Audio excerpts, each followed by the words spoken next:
Open the podcast bay doors, Hal.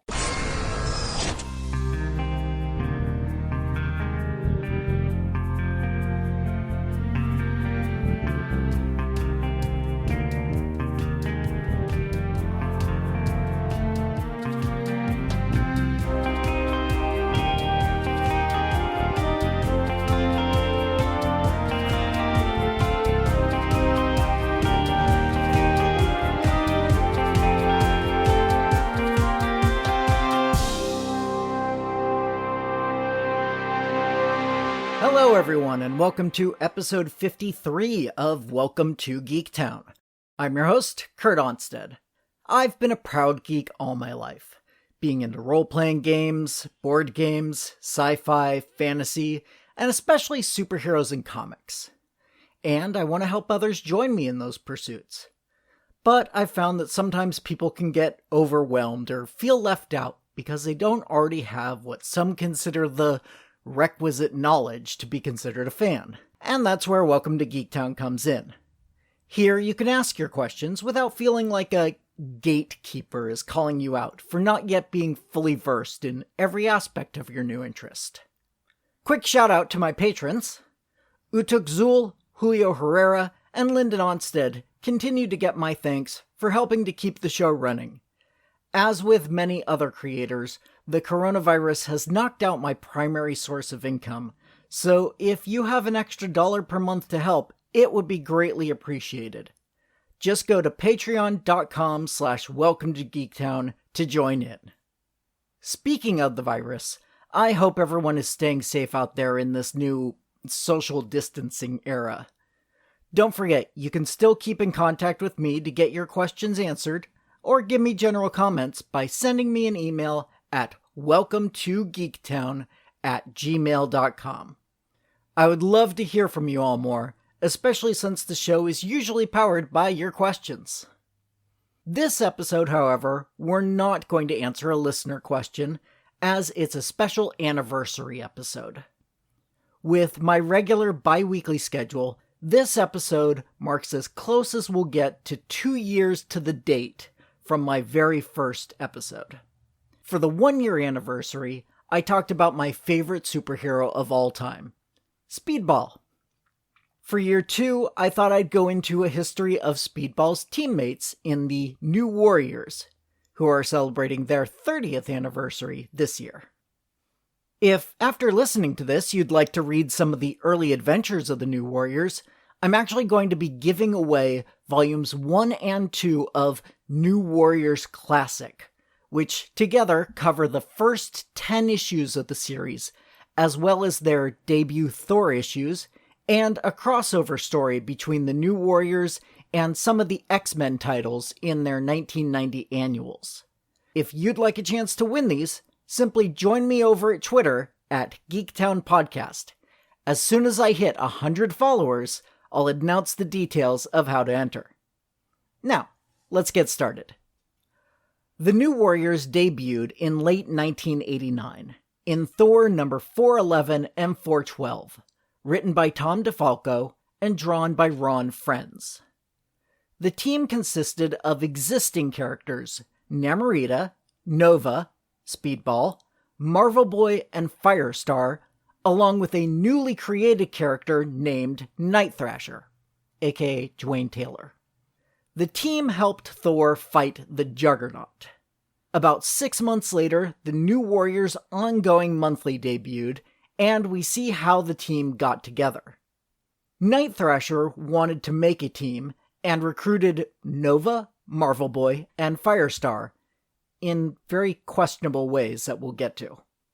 At the same time, Namorita was on a field trip for her university environmental engineering class, and while there, Terrax, a former herald of Galactus who had been defeated and apparently destroyed at the site, reformed, and the two started to fight.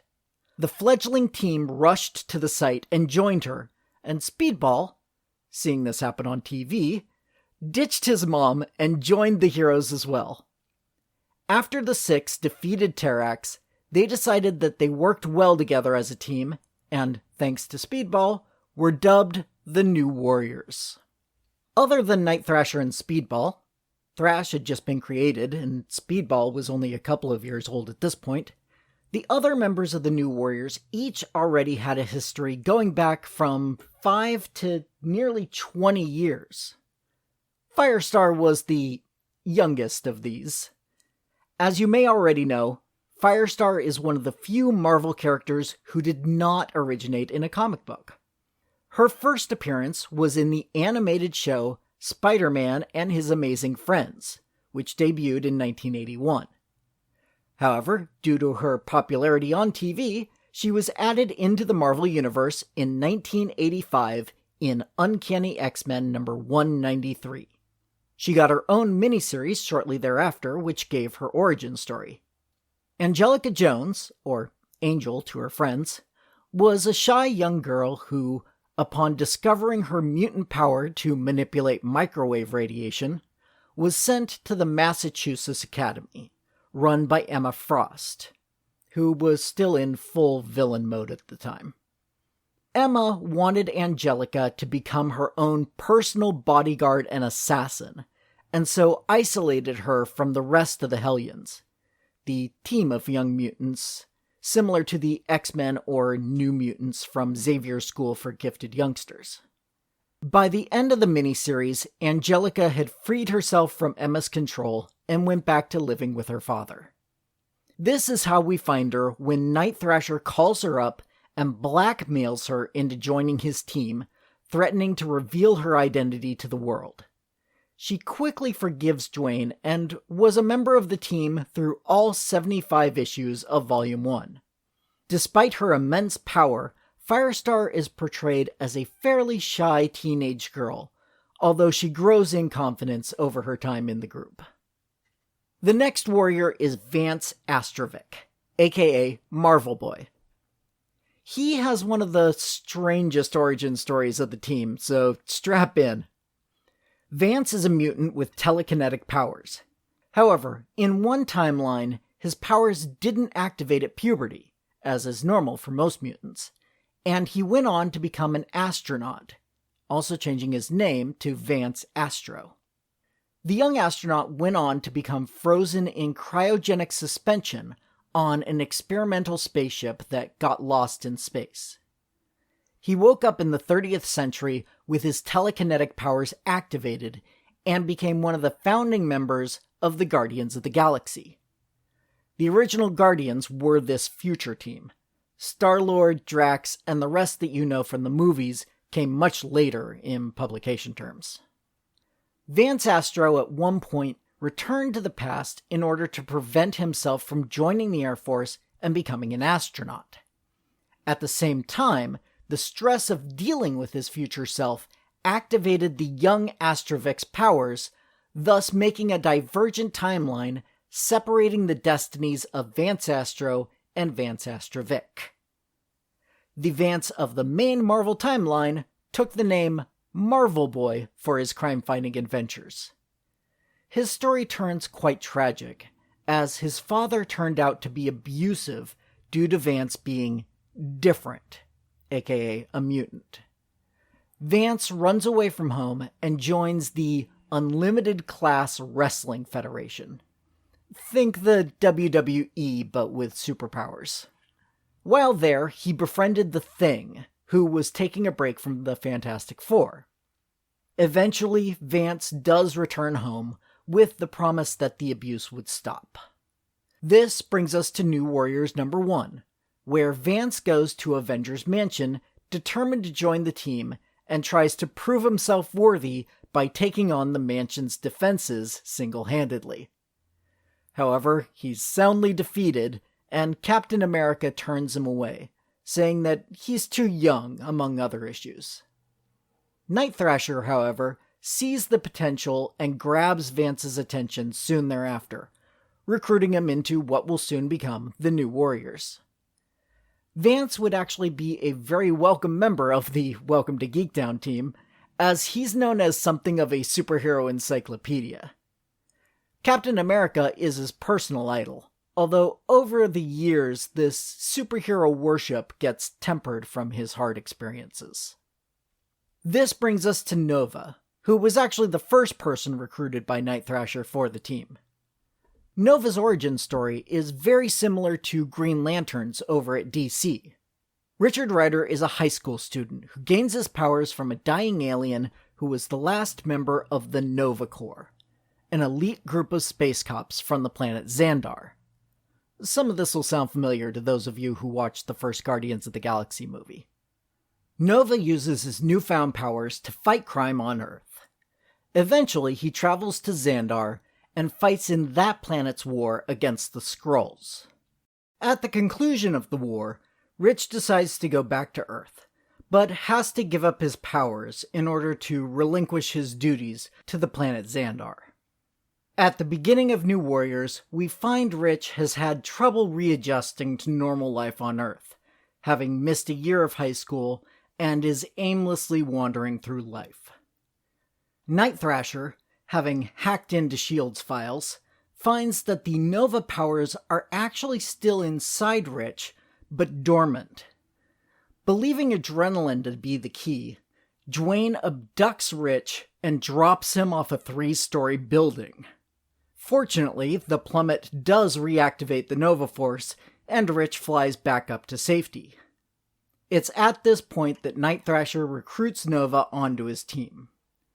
With his powers of flight and super strength/invulnerability, Nova is one of the most powerful members of the team, but his personal life is in the dumps for much of the first run of New Warriors, as he struggles to find/keep a job, and spends much of the series either living with his parents or in the team headquarters, much to the chagrin of the rest of the team. Night Thrasher originally wanted a team of 4. He was trying to emulate the family of the Fantastic Four. But he got 2 extra members from their first fight, as I mentioned earlier. Speedball has had his own separate episode, number 27, so I'll skip ahead to Namorita. Namorita is the daughter of Namora, who is the first cousin of Namor. Apparently their family is not very creative when it comes to names. All 3 characters share the powers of flight, from the small wings that grow on their ankles, and the overall super strength/agility/durability from being adapted to living deep underwater. Before joining the New Warriors, Nita spent most of her time as a supporting character in Namor's book. She adopted the last name of Prentice, from Namor's American friend Betty Prentice, and worked on the board of Oracle Inc., the multi-million-dollar corporation that Namor founded for his work on land. This fictional company appeared years before the real-life computer company of the same name. She was presented in Namor's book as very deferential to her cousin, once removed, but in New Warriors was a tough, no-nonsense fighter. When Night Thrasher temporarily left the team, it was Nita who ended up as team leader. Speaking of Night Thrasher, let's learn his story. Dwayne Taylor was a young boy when he witnessed his parents being murdered. He was then raised by his father's friend Andrew Cord and Thai, a Cambodian housekeeper. Much like a certain Dark Knight, Dwayne decided to use his parents' fortune to dedicate himself to fighting crime and making sure no one ever had to deal with the loss he did. He became a master at various martial arts, an expert computer hacker, and honed other skills to perfect his crime fighting. Among these skills included skateboarding. Yes, the Thrasher in Night Thrasher refers to his skateboarding prowess, which he uses at various times as a shield, a weapon, there's a hidden pop-out blade in the front, and a means of locomotion. New Warriors writer Fabian Nicieza ignored this part of his abilities for the most part, although we do see them quite a bit in an early issue where Night Thrasher fights the Punisher. They're also on display in the 2 issues of Thor that debuted the team, but the characterization of Dwayne and the others was pretty different in those 2 issues from how they're portrayed in their ongoing series, so take those issues with a grain of salt when judging them. While Dwayne is a master tactician, he also has a bit of a temper problem, and will fly off the handle with the right provocation, causing a bit of friction between himself and his teammates. He also skates, or skateboards, the line between hero and anti-hero, being willing to bend or break the rules much farther than his compatriots in the name of justice. Or vengeance, depending on your point of view. Overall, the first series of the New Warriors is one of the greatest runs of comics ever, with 50 issues written by Fabian Nicieza, the final 25 were handled by Evan Skolnick, and 3 artists, Mark Bagley, Derek Robertson, and Patrick Zurcher, taking on pencils for about 25 issues each. There are a couple of fill-ins, but those 3 artists are the ones most associated with the title.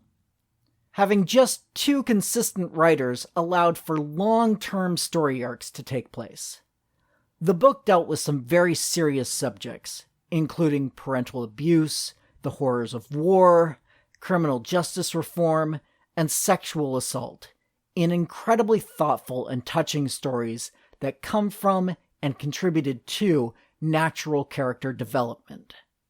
The artists I mentioned were all in the early stages of their respective careers when they were drawing the book, but each has gone on to be very successful, and rightfully so.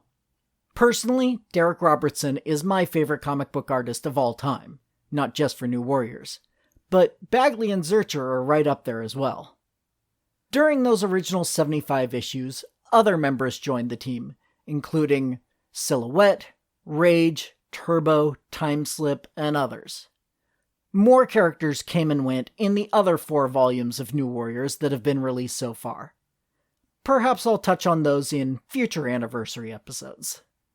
A new miniseries is supposed to be coming out starring much of the original team training a new group of teens, although due to the coronavirus crisis, many books are on hold right now, so an exact release date is no longer certain. Hopefully we'll get past this soon, and we'll all be able to enjoy the next story of this fan-favorite team. In the meantime, if you've been inspired with a question you think would be good for a future episode, or you have a general comment on the show, please chime in by sending me an email at welcometogeektown, all spelled out, @gmail.com. Or you can go to www.welcometo, the number 2 in this case, geektown.com and click Submit a Question if you'd prefer to remain anonymous. Other contact options include facebook.com/welcometogeektown or Twitter @geektownpodcast. Also, if you'd like to support the show directly, come join the Patreon at patreon.com/welcometogeektown for just $1 per month to get access to full scripts of the shows, outtakes, and a monthly shoutout. You can also help the show grow by subscribing and giving a 5-star review over on Apple Podcasts to join the Geektown City Council, which helps other people find the show, so we can all tell them, "Welcome to Geektown, population, us." Welcome to Geektown is written, narrated, edited, and produced by me, Kurt Onstead. Theme music is by Aaron Levitz, logo art by Archie Santana. All other sound clips are the copyrighted material of their respective owners, and no infringement is intended, falling under fair use.